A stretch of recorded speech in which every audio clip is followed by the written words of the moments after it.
Hello દોસ્તો, જય દ્વારકાધીશ, જય સ્વામિનારાયણ. માણસે આજકાલ પોતાની ભયંકર એક વૃત્તિ પાડી છે.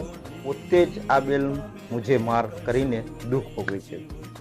કેમ કે તેને એક એવી વૃત્તિ છે દરેક માણસની કે જે છે તેની કોઈ કદર ન રાખવી, નથી તેના પાછળ દોટ મૂકવી, નથી તેના પાછળ સતત વિચારતા રહેવું અને તેને મેળવવાની હંમેશા ઝંખના રાખવી.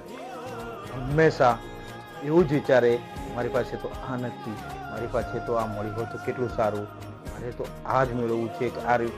અને તે આ જે નથી મળ્યું તેના વિશે વિચારીને પોતે આજનું જે મેળવેલું છે તેને તે સુખેથી ભોગવતો નથી, તેની કોઈ મોજ લેતો નથી, મજા લેતો નથી કે આનંદ નથી.